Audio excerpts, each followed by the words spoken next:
completing a full learning cycle in Kebudel. So we're going to address this by looking at a little bit of the theory of assessment and planning, which is obviously what a learning cycle is all about. And so I'm going to address the theory, and then Angela's going to show you what it actually looks like in Kebudel. So I'll talk about the big picture ideas, and then we'll look at what it might look like in Kebudel. So that's sort of the big picture of where we're going. And the first thing I wanted to say is the planning cycle or the learning cycle starts with observation, where teachers are watching children at play and in their interactions with children, looking for patterns of play, things that keep happening, keep showing up, looking for the things that children might find challenging or struggle with, and often that's in the sort of social and emotional area for many children, looking for the things that they are really strong with, that they can do really well, looking for their interests, so the things that they keep being attracted to, that they want to engage in. But I'd like to highlight a really important fact here with the term interests. Interest is way more than what the children like to do. That's a sort of a surface level interest. But what we need to do in our observations is to look underneath what the children are doing to the why they are doing it, and look there for patterns across perhaps different curriculum areas or between home and the centre. Because Margaret Carr, who invented learning stories, you'll probably know, defines children's interests as that which causes them to engage. So it's not what they're doing, it's why they're doing it. So our observation, our conversations with each other and with whānau really need to dig down into that level of understanding. So we're hooking into the deeper motivations of children's play. So it starts with observation, and then what we need to do next is the assessment. And this is where the professional knowledge comes in. We're needing to, like anybody can observe and see what children like doing and perhaps their strengths and challenges as well. But assessment is really where the professional knowledge of the teacher comes in. And we're determining, because we know about child development, because we know about children's learning, where the children are at, what they can do, what they can't yet do. So that border between what they're already capable of and what they're still becoming capable of. And, you know, there's lots of things going on for children. Learning just doesn't happen one thing at a time. It's really complex. It's messy sometimes. And so we need to make that professional judgment about what's most important to focus on. Is it most important to focus on a sense of well-being and belonging when a child is new to the centre? Well, yes, it is way more important than whether they can dress themselves yet. You know, they need to have that sense of belonging first.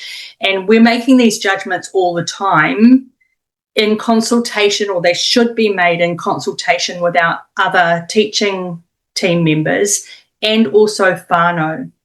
So we're getting the parents' view on what is important for the children to be learning. But what the parents want their children to be learning needs to be moderated by our professional knowledge of the curriculum. So if the parents say they want their colours, shapes, numbers, alphabet, whatever, but the child is having trouble feeling comfortable in the centre or regulating their emotions, we know that that stuff is more important than the literacy, numeracy skills that parents may want them to grow. So it's not that you hear from the parents what they want and then you just go with that. You need to use your professional knowledge to make that determination about what's most important to focus on.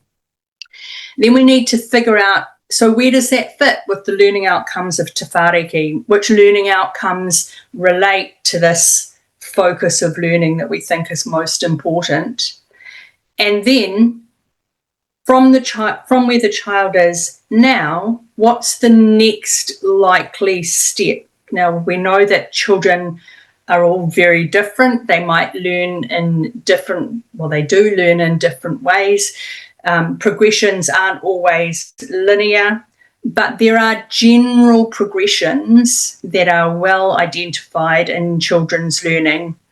And so a place that you might go to see those progressions is Ko Whiti Whakapai, really great resource that the ministry has created that clearly shows what progress in social and emotional learning, numeracy and literacy, language and literacy. So they're stepped out as progressions. We also know a lot of those things from our experience working with children and in our conversations with our team members. So that process of figuring out where the child is at and what the likely next steps are, that's assessment.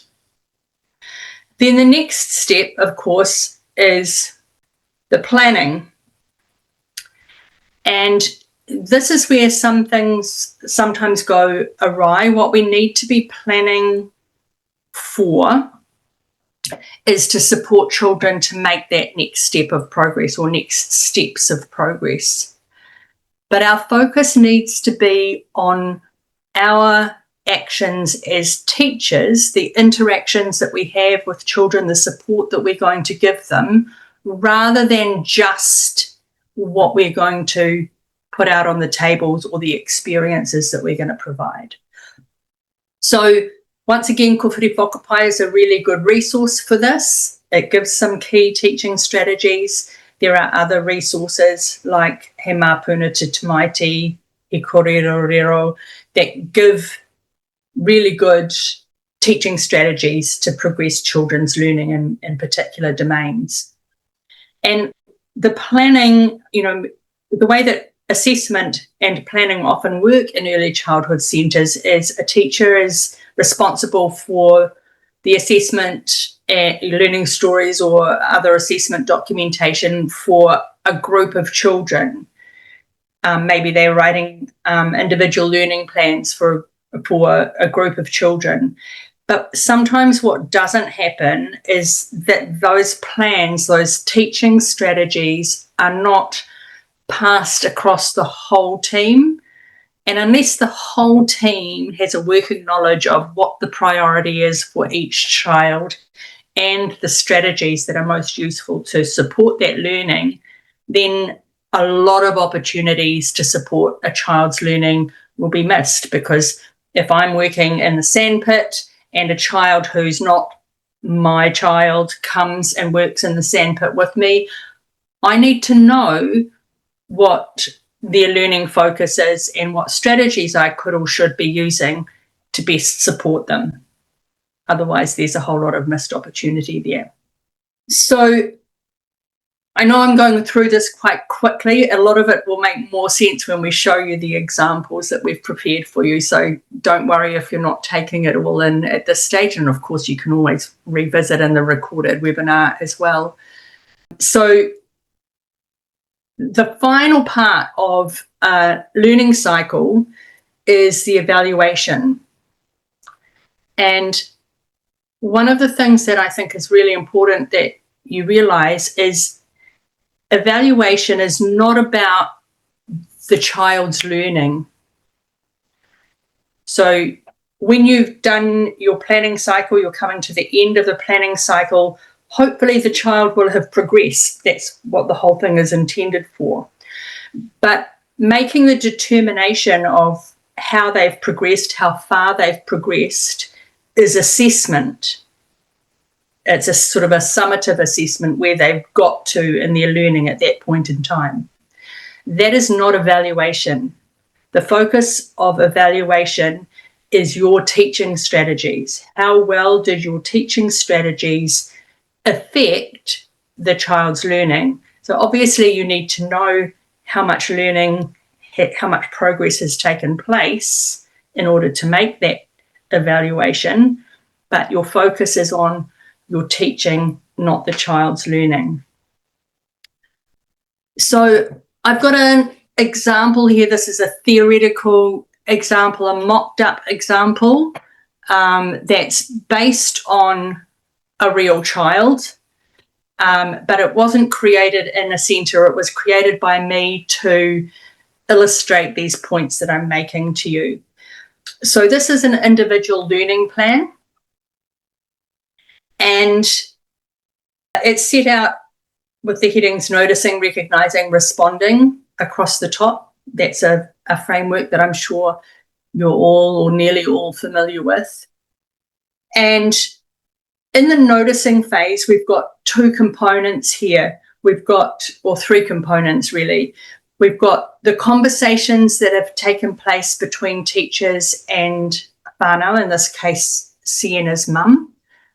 We're hearing from the whānau perspective what the priorities, the current priorities for the child's learning are.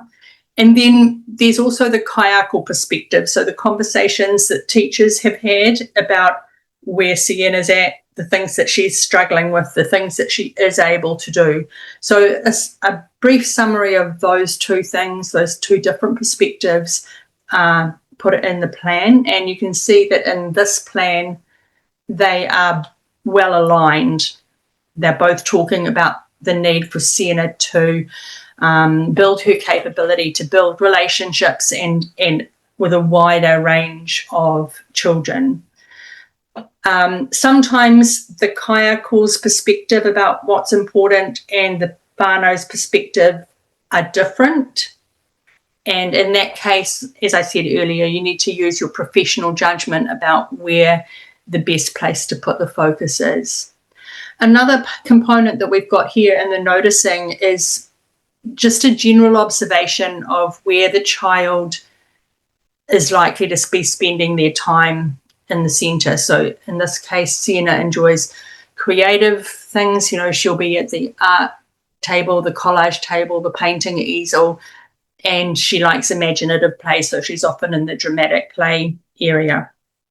And that's just useful to know so that you can think about what your responses, what your teaching strategies might look like in those contexts, because that's likely to be where she is most often.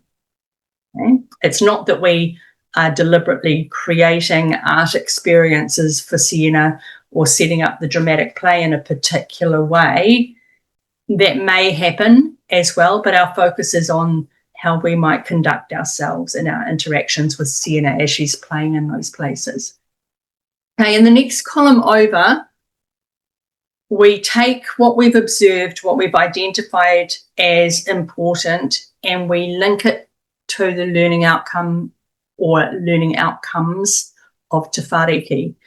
So this particular focus for Sienna, building her ability to form friendships, you could link that to, I'm not sure, 7 or 8 learning outcomes of Te Whāriki. But that becomes unwieldy and unmanageable. So my recommendation is that you choose the 1 or 2, or at the very most 3 learning outcomes that most strongly are implicated. So in this case, using a range of skills and strategies to play and learn alongside others. That's what Sienna is most needing to develop. Now, this next column that I've put in here is something that I don't see a lot, but I think it's actually really important, and teachers that have worked with us on this have agreed when they start including this component in their plans. And that's the identification of what progress would look like. If Sienna was to get better at building relationships, learning and the skills and strategies to play and learn alongside others, what would she be doing that she's not doing now? And the reason that I think that's important is it really hones your focus as teachers to identify progress, to sort of have your progress antennae out, if you like, to notice those little steps sometimes that are showing improvement. Okay, so that's the noticing and the recognizing, that's the observation and the assessment. So the next part is the responding, the planning to respond. And as I said earlier, this is focused on teaching strategies. And so you can see in the column there a list of teaching strategies.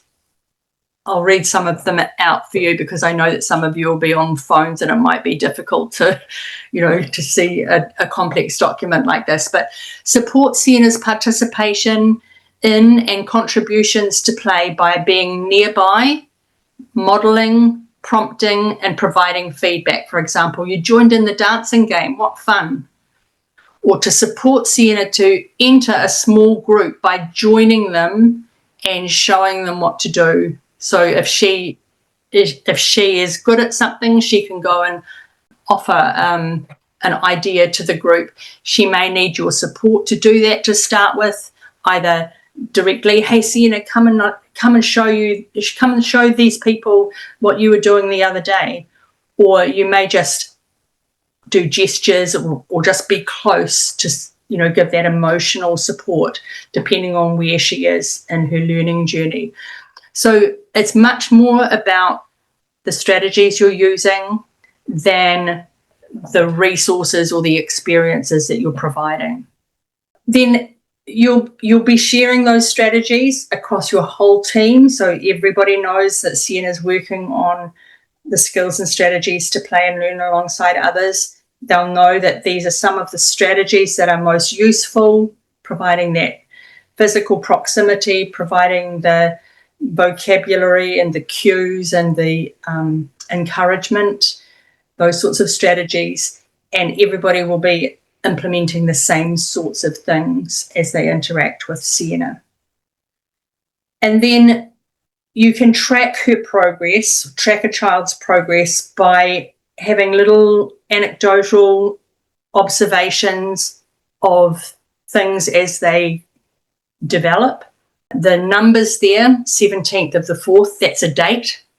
And so these little snippets can be sent to parents.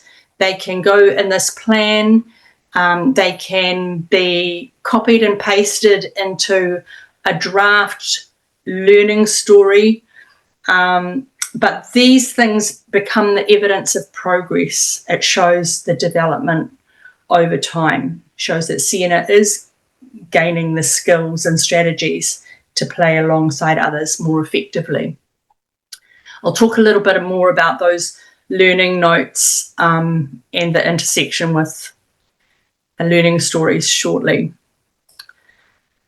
And then when Sienna's ability to join groups and to initiate play, invite people into her play and to join other people's play, negotiate her way through conflict, all of those things that were outlined in the plan, when she's much better at doing those things, when it's no longer the most important thing for her to be learning on and for you to be focusing on, then this plan would finish. It's not that you don't continue to support those things, you do, but something else has emerged as more important, and it's a time where you evaluate. So this first column here, what were the shifts in the child's learning? So this is a summary of the learning. That on its own is not evaluation, as I said earlier, but you need it in order to evaluate the effectiveness of your strategies. So these next two columns get you to focus on what you did as a teaching team that was successful, and the third column, what you've learnt in terms of teaching not only for Sienna, but generally for all children, because what you learn with Sienna can be generalized to other children. So before I pass over to Angela, I just want to make the point, I'll just go back one slide. And this evidence of progress, this is not that we're doing this for ERO, but what ERO wants to see is evidence of a child's progress against the learning outcomes. Okay, that's a key thing that they'll be looking for in your assessment and planning processes when they come to visit you. And they also want to see that you're thinking about your teaching in a thoughtful way. So it's not just about setting the environment, although that is important. It's not the most important thing. The most important thing is the strategies that you use. Now, I said earlier that these little learning notes could be copied and pasted into a draft learning story. And if you want to continue to use learning stories, which you're not actually required to write learning stories. That's one form of assessment. This assessment here, this progress here, meets the learning criteria.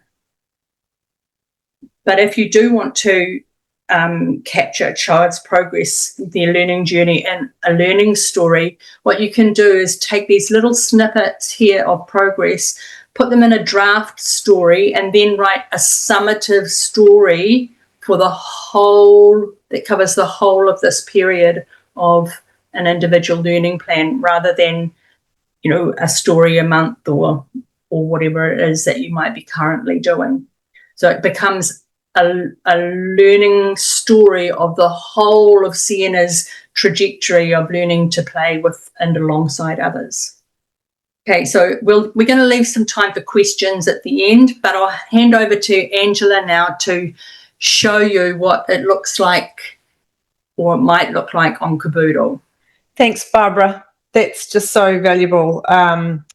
Your comment there at the end about learning stories is something that I'm very commonly seeing, and we certainly support our Kebudel users to think about, because the process that you've talked about here, and that I will show you actively now in Kebudel, is more than enough. And I think that's one of the fears that a lot of teachers feel, is that if I'm not producing learning stories, I'm not actually doing what I'm meant to be doing. And that's not actually the case, as you just pointed out. The licensing criteria is very clear. We are required to assess, document and plan for children's learning, but how we do that is up to us. And learning stories is one methodology. And so I am increasingly seeing teachers use a narrative style of writing, or a learning story, as you said, Barbara, very much there, as a summative piece of documentation to summarize the child's learning over time, which I actually think is a really beautiful thing, because you can see from that learning ILP example you just showed us, if a teacher were to write about that in depth, about that child after the fact, after all of that learning had occurred and the progression was there, it's a wonderful thing for the family and the child to share and experience, rather than us trying to pump something out partway through that progression, as is often the case. So that's my commentary about learning stories, but I won't bang on about that because that's not what we're here for. So what I'd like to do is share my screen and show you that process that Barbara's just talked about, and how we can do that in Kebudel. And the example that I'm going to share with you is a child from one of my own centres, and the parents have given us permission to share the child's profile, and the child has. And it is by no means a perfect example. It's a child that we first documented when we first started to use Kebudel, and our evolution of practice has come a long way since then. So please don't hold that up as the golden example, but it just shows you how these principles that Barbara's been talking about in practices can be applied using Kebudel. So I'll share my screen. So we've got Susvi here, and Susvi came to us at the age of 4.5 with no English, none at all. So that was really interesting for us. And so, of course, her parents are going to send her to school at 5. That was a very clear decision they already had. And so learning and understanding English was a really high priority for Susfi, so that she could, 1, communicate with others, and 2, so that she could build friendships with other children, which obviously is really, really important. So that was something that we quickly assessed and decided to focus on in consultation with her family. And so, as you know, this table at the top of a child's profile in Kebudel is where we write a short summary of what's on top for this child right now, so that it's held front and centre for the whole team and everyone accessing this child's portfolio. This comes from more depth that is in the ILP, as Barbara was talking about. So this is very brief here. And as you can see, we were very brief in our teacher focus there in that too. So that's held there. By the way, in Kebudel, this table is accessible on the desktop or the web-based version. It's not available in the app yet. So parents may or may not see it depending if they're using the app or not. Now, what I'm going to do is I'm just going to scroll right to the bottom of Susfi's newsfeed for a moment here, because obviously, as you know, everything in Kebudel is in reverse order, because her posting started long ago, back in May, and now everything else is on top of it. So I'll just start at the end here, the beginning here, which is right down the bottom. So you can sort of see, just from looking at the images, for example, of Susfi, we've been taking learning notes about her, that everything about her initially is her on her own, because she's not yet able to communicate effectively with others, and not necessarily able to build friendships quickly. But she did actually, it was fascinating, she was able to communicate non-verbally with other children. And interestingly, we didn't realise, what was great learning for us was that there were other children in our centre who spoke the same home language as Susfi. And so suddenly there they were speaking to each other in their own language. So maybe we needed an ILP for us as teachers to learn a bit more about their language. So that was really wonderful to see. And so that's how it started. And then, as Barbara was talking about making those learning notes earlier, we have then begun to note progress of Susfi's English language development and friendship development over time. And so it's wonderful to see here, for example, she's beginning to connect with other children. And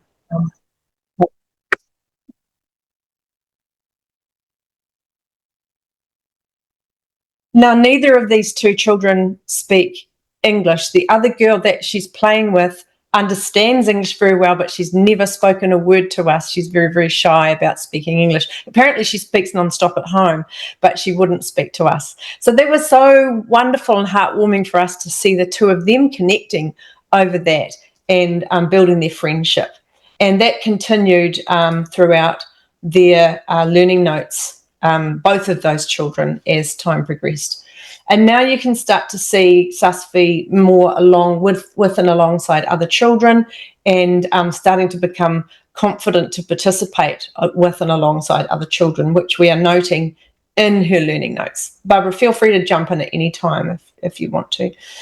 So that's how we make the learning notes using Kebudel. We are documenting very brief, as you can see, learning notes in Susfi's profile and her newsfeed over time. I'll just skip past those other ones, which are general for her family. And again, here we can see the friendship continuing with the other child and the way that they are now starting to talk to each other. And then other children start to become part of the friendship that Susfi is building on. And what I love about this too, what Barbara alluded to before, is that collaboration in our team to observe and notice what's happening with Susfi. So it's not always the same teacher commenting or noting those learning notes for the child. It's everyone contributing. And also the teachers, what I do encourage our team to do, which Barbara has talked about, is actually to get in and comment on each other's posts, because that's the beauty of Kebudel. What it allows you to do is one teacher might make though the original post or learning notes for the child, but others can then get in and contribute to that as well. So that over time, we see this collaboration happening from the team and contribution from all members of the team on the child's profile and learning notes. So that was happening with Susvi over time. Now I'll just jump into her learning plan. As Barbara said, I suppose we had a very short assessment phase as such, because we made a really quick assessment about what to focus on with Susvi, because we had such a short amount of time to work with her. So it was a very short assessment phase. She didn't speak English. We need to work on that pretty quickly. So that we created this ILP quite far back in the beginning. You can see here in June. She started with us in May. We had an ILP for her by June. And you can see here, now again, not a golden example, but what we did do was we recorded what we noticed and recognised in our plan for Susvi, which when I'm listening to Barbara talking now, we could have had a lot more detail in our strategies. That's something that we would do better if I reflected on our ILP here, is to have a lot more in the planning part, thinking about the teaching actions. But we did note also here in the orange column and dated some of that progress. And I think that's one of the things that we have learned to do better, is that we do, while we were noting the progress in Susvi's learning in her news feed through her learning notes, we did also need to come back here and put that in the ILP. So that correlation isn't that clear here, and it could be better, and it's certainly something that we would continue to work on. And also the other thing is that with the ILP that here in Kebudel, you can actually add as many rows as you would like to that plan over time. So I actually recommend that you use that as a way to document that evidence of progress, because as Barbara was showing you in the ILP example she had of Sienna, it was all in one row, but you can actually add more and more rows here in Kebudel to create that same documentation progress. And then we came and evaluated Susvi's plan down here. She is speaking like you wouldn't believe and taking leadership. Amazing, just incredible how much her language came along in such a short period of time, just incredible. So yeah, that's how we have used Kebudel through that learning plan process. The table at the top, as I said, will be updated when we create something new for her. We possibly won't, because she'll be going off to school, so we probably won't create a new plan for Susvi. But if it was another child, then that's what would happen, is we would then begin to make note of other things we're observing and start something new, or whatever else has come to the forefront for that child would then commence in their learning notes. We will actually write a learning story, as I said earlier, a summative piece for Susvi, and that will summarise her learning and her progression that has occurred over these, May, June, July, August, September, October, November, 7 months. 7 months for Susvi. So that is yet to be done. I'm just going to stop my screen share there. And I think, Barbara, did you want to comment on anything about that before we answer any questions?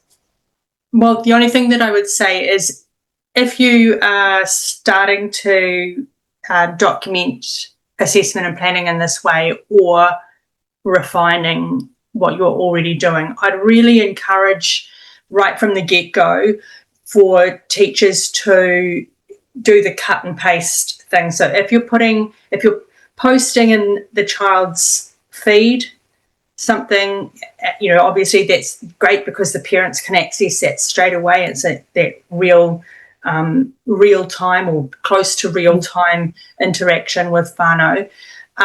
Just cut and paste it into the ILP. Oh, right. Yeah. And or into a draft document that will become the summative learning story, because it's much quicker to do it right then than to have to go back and look at, okay, where are all the posts that show the progress, and just sift through things later. Much quicker to do it. That is true, because sometimes we'll make learning notes about children that aren't necessarily related to the ILP, because other things will come up. We will notice other things about Susby that's not just about her ILP. We don't ignore all other learning that's going on just because the focus in her ILP is around her English language. We would have noticed a lot of other things about her. But what I would, so those things will obviously be in the feed. They wouldn't go into the ILP because they're not relevant to that focus. No. But what I would advocate is in a draft document that will become the summative learning story, perhaps, that at the bottom, you might have a place for emergent learning or something.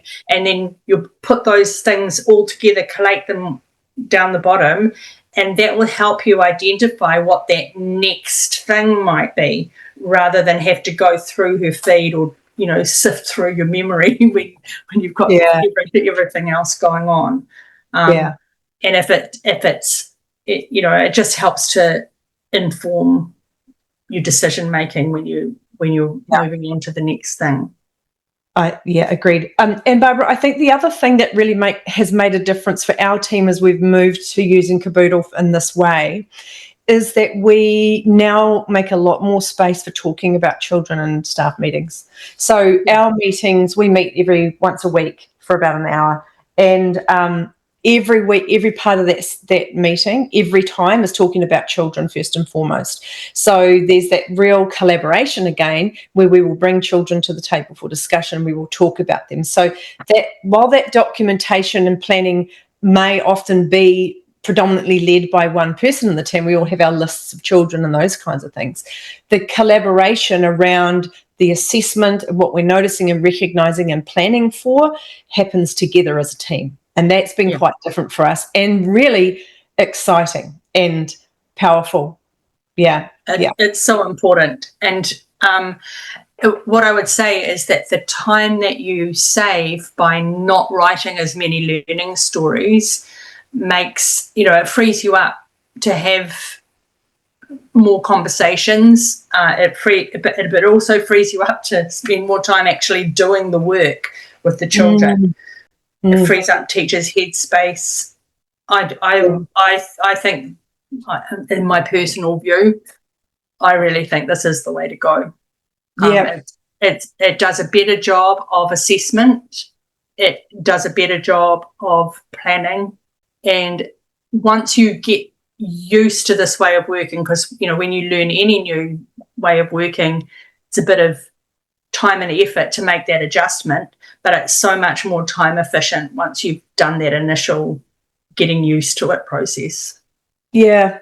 And I agree, Barbara. And I say to my team, the first thing I want you to do when you sit down on non-contact time is read scroll the news feed, because all of our teachers are attached to all children, and therefore what will show up in their newsfeed is the learning notes that all the team have been making about each child. So, with traditional paper portfolios, for example, we often don't have time, or we certainly never had time before, to read every child's ILP, and we certainly never had time to read the notes or observations or anything that our colleagues had been making about children. So that collaboration strength just wasn't there. But now, because there's more time and less time pressure to be pumping out a lot of documentation, each of our teachers can start their non-contact by scrolling the newsfeed and reading what has been written about each child and contributing to that. And that's just so wonderful, because there are times, and I've seen colleagues comment or make learning notes about children, and I can add something to that. Yes, I saw her do that also here, here, and here, and I saw her also extend in this way. We can all add to that, and that brings that richness to that collaborative planning. So, Rebecca's commented, I hope you've linked to Kōwhiti Whakapai. Thanks, Rebecca. We didn't, but it's definitely, that's great food for thought. Thank you. And actually, you've raised a great point there. I was going to ask Barbara about your thoughts, Barbara. We have intentionally not put tick boxes to learning outcomes and to whāriki, anything, insert belonging goal 2, contribution goal 3 here. But can you just comment, Barbara, please, on how teachers can weave the language and the intent of te whāriki into this approach without that overt tick box as such. Well, I'll just share my screen again. I can find the right place. That's one of the key challenges I hear from teachers using Kebudel. How are we making te whāriki, ko whiti whakapai, relevant frameworks visible in children's learning? Okay, so this example that I've created here for Sienna, an obvious connection, the most obvious connection is this learning outcome here, straight from te whāriki. Then this part in terms of the progressions, and this part here in terms of the strategies, very heavily drawn from ko whiti whakapai. It's also drawn from te whāriki. So this column here, if you go to I think it's called evidence of progress and development. So in each of the strands of te whāriki, there's a page that has the goals, the learning outcomes, and then evidence of progress and development. And so that's another place where you could go to get the sorts of things that would go in this column here. What does getting better look like? And then also in te whāriki, there's the something around supporting children's learning. It's the part of te whāriki that's got the infants, toddlers and young children divisions.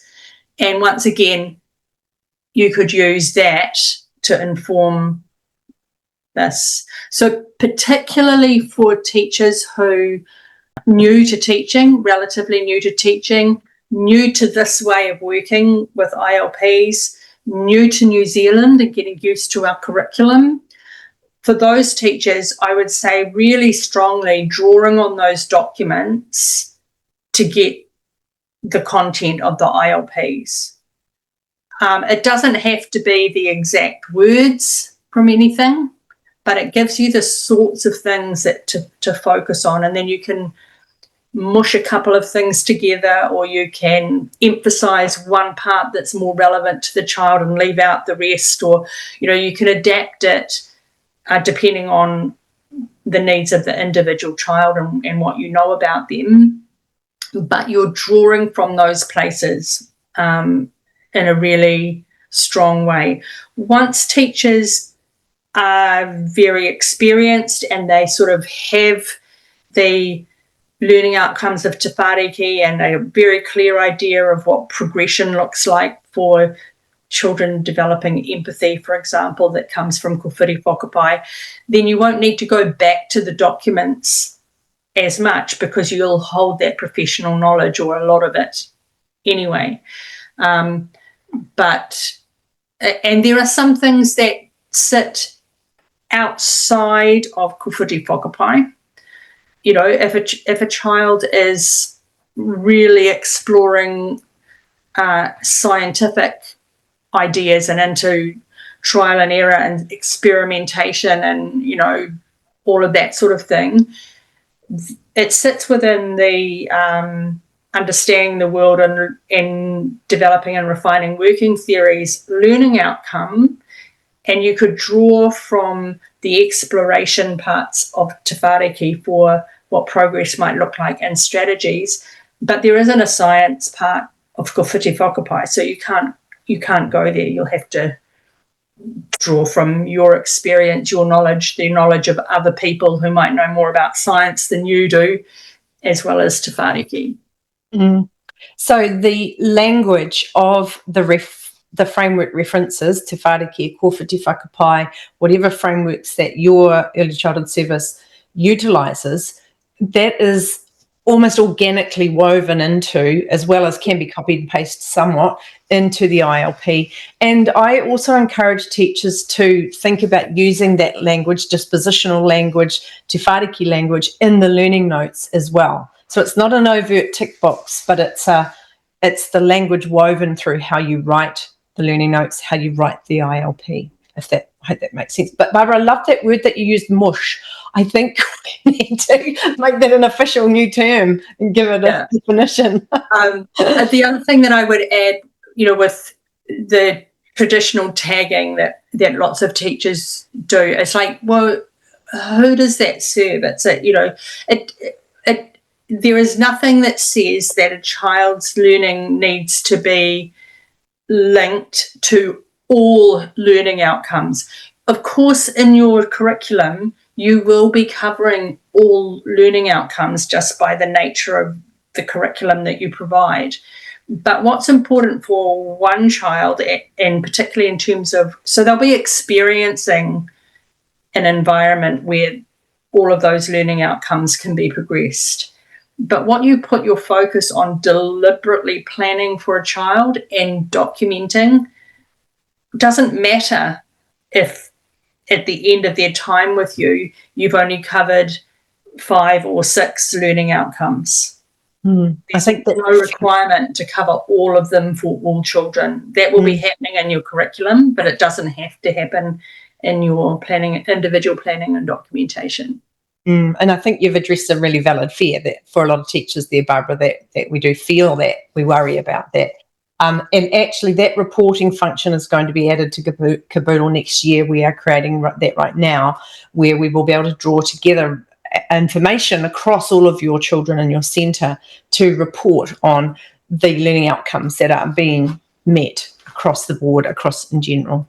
And it's often more about what teachers are, what the teachers' defaults are, rather than the curriculum that's been provided. So I'll give you an example. I've got a really strong music and science and relatively strong maths background. So I will always, what I notice about children's learning, always relationships first, but I tend to notice science and maths and music learning more than most other teachers that I've worked with, because that's my personal expertise. Some teachers are really into art, and so they'll have a default to visual arts or creativity or whatever.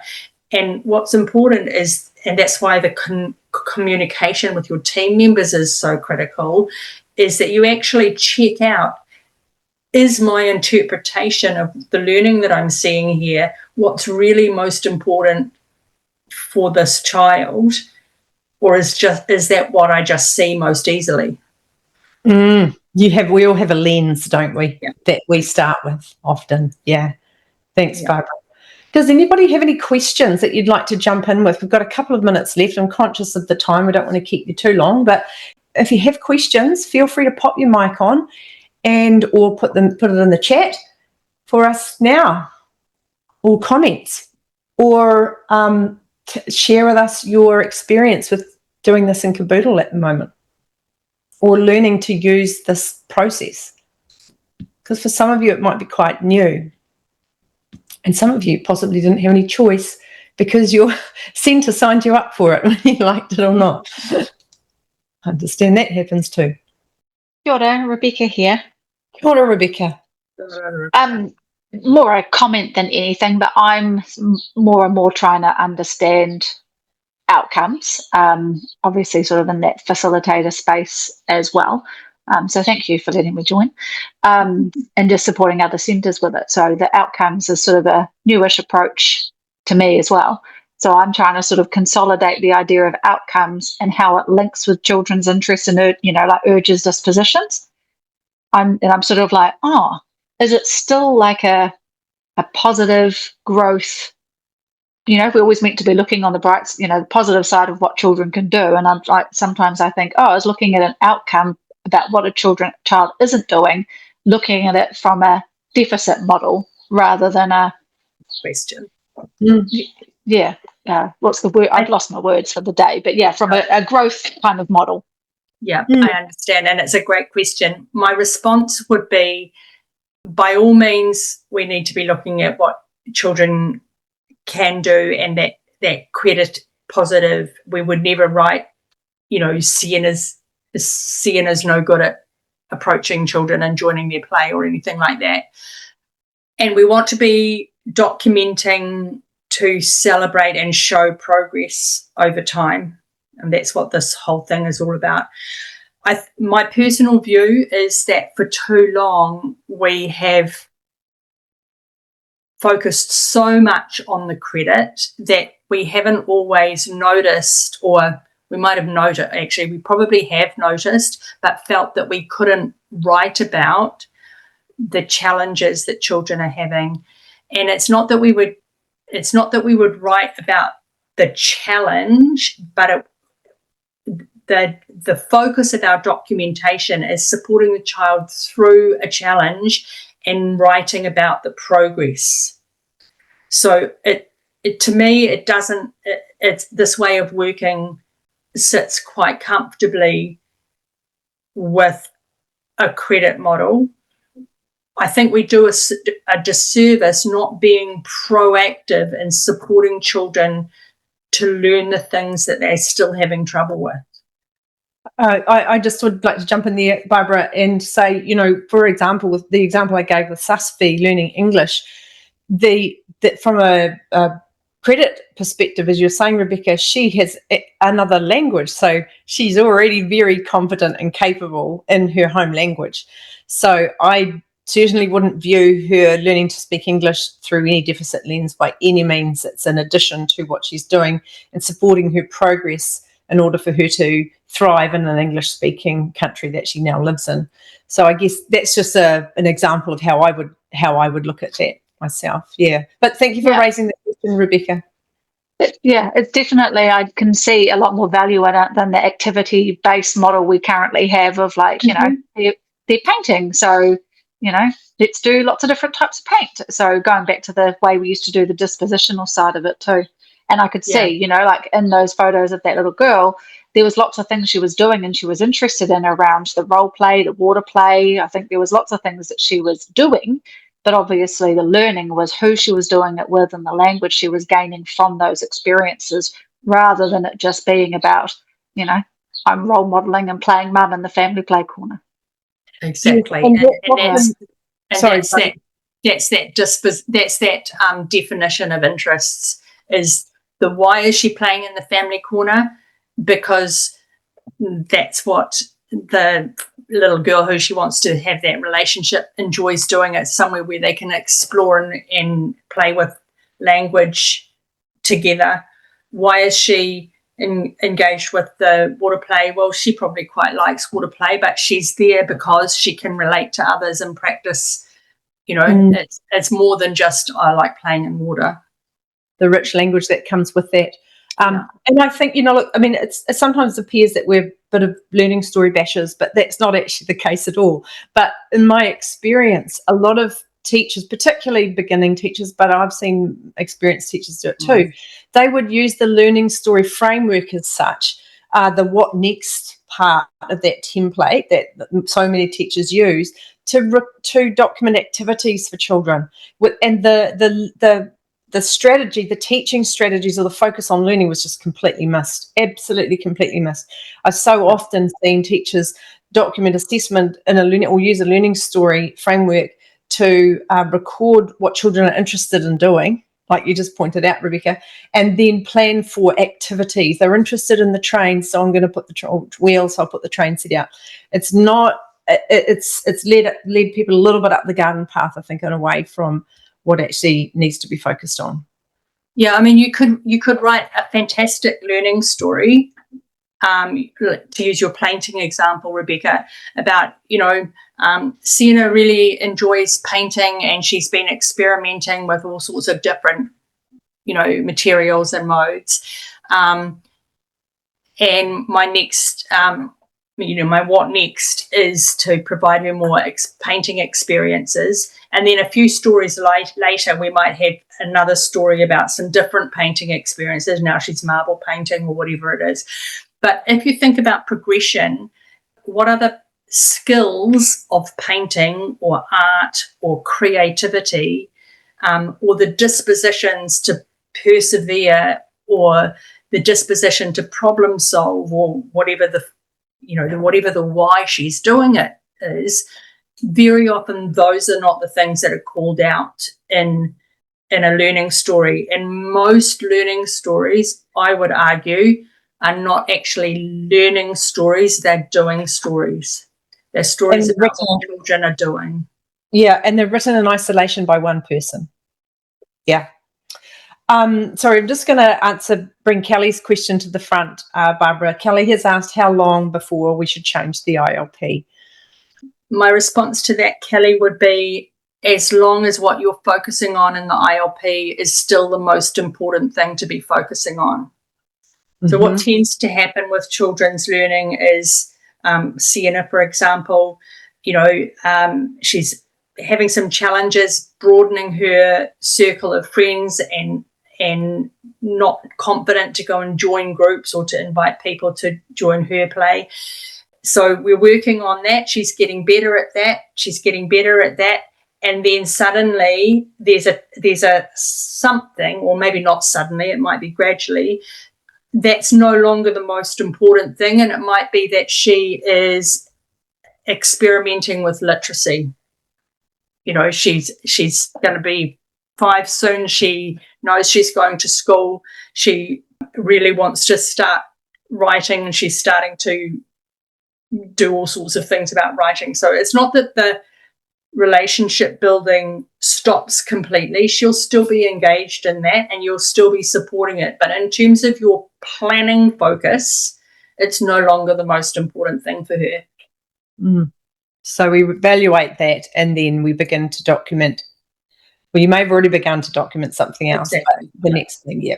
So, Kelly, you may have come from practices, which is very common, where there are timeframes put around, strict timeframes put around ILPs. We must produce one for every child every month or every 3 months, and it must be wrapped up by this time. So, and I understand the rationale for that from a management perspective or a leadership perspective. It's to ensure that every child has documentation and that there's a fair distribution of time and allocation to all children, those kinds of things. I understand that.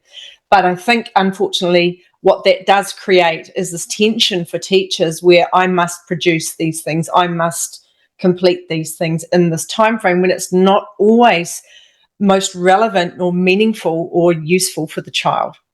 So children don't learn in months. No. Or in frames. It's as simple as that. And teachers actually don't teach in months either. You're being responsive to wherever a child or a group of children are at in any given moment. It's much more fluid than, okay, now we're going to do this and now we're going to focus on that. Well, Susfi's example that I shared today was 7 months. That ILP was in place for 7 months. And there may have been other things that come along for Susfi that we haven't clearly documented there, but that was the main focus for her for a very long period of time.